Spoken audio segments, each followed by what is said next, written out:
Para sa mga nagre-request ng medyo malaking solar setup, eto na. Isang off-grid setup tutorial na naman ang aking ibabahagi ngayong araw. Ito ay may specs na 200 watts flexible solar panel, 20 amperes MPPT solar charge controller, 1000 watts pure sine wave inverter at 12 volts 100 Ah LiFePO4 battery.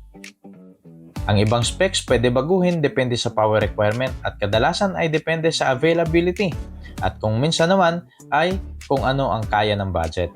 Sa mga magtatanong ng presyo, 25k to 30k ay kayang-kaya i-DIY itong ganitong klase ng setup.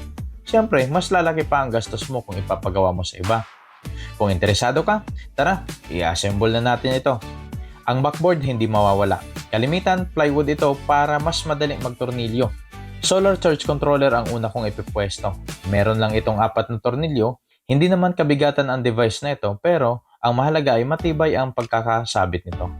Inverter naman ang sunod na i-install. 4 na tornilyo din lang ito.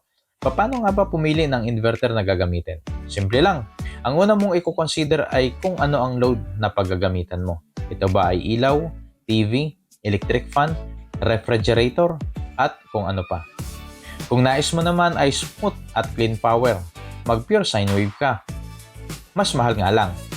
Pero kung ang habol mo naman ay affordability, mag-modified sine wave ka na. Sa madaling sabi, mas low cost ito pero hindi ganon katibay kumpara sa pure sine wave inverter, lalo na sa mga motorized appliances. Dinrail para sa mga circuit breakers ang next na i-install. 3 breaker lang ang gagamitin ko dito as protection. Unang breaker para sa solar panel at charge controller. Pangalawang breaker ay para sa solar charge controller at papuntang battery. At ang pangatlong breaker naman ay para sa battery at inverter. Bawat isa sa kanila ay may mga specific na rating. Pwede ka ding mag-add ng pang-4 na breaker para may protection ang output ng inverter mo. Pero kalimitan sa mga bagong inverter ay existing na yung protection sa kanilang system. Outlet ang last na ikakabit sa board. Dito na ako magsasaksak ng mga appliances. Mahalaga, walang short circuit dito sa dalawang linya.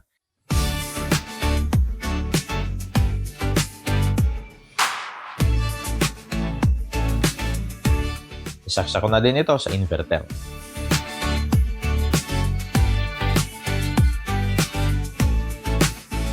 Next step ay wiring naman. Nag-provide na ako ng wiring diagram para ito yung magiging guide sa pagbuo nito. Sa ganitong setup, 12 to 10 AWG ang size ng wire na akma sa solar panel to charge controller, ganun din sa charge controller at battery. 10 to 6 AWG naman ang size ng wire para sa battery at inverter. Pero, nang dahil sa mahal ng presyo per metro ng mga battery wire, pwede mo dyan i-take consideration ang load mo. Pangit naman tingnan kung 2 AWG ang wire mo tapos dalawang 5 watts LED bulb lang ang ilaw na gamit mo.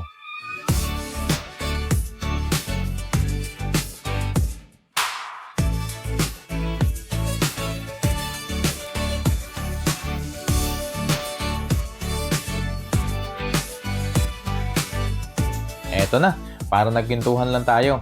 Hindi natin namalayan ng oras, nakabuo na tayo ng portable solar setup. Next installation ay ang input-output wiring. May polarity ito lahat. Mahalaga, hindi magkabaliktad ang positive at negative.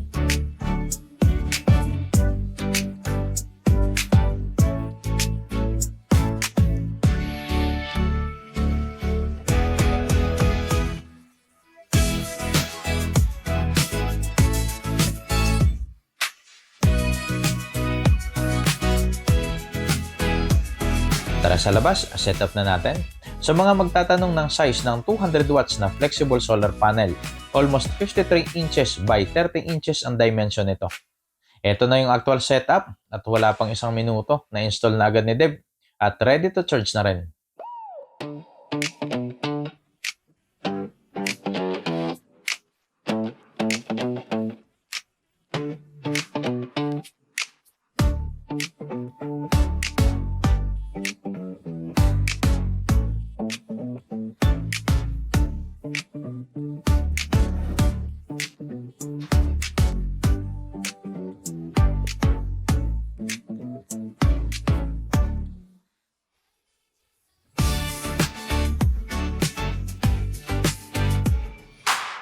Ayan na yung setup.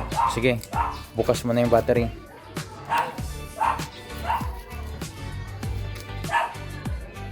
Ayan na. Tapos, yung solar naman. Okay.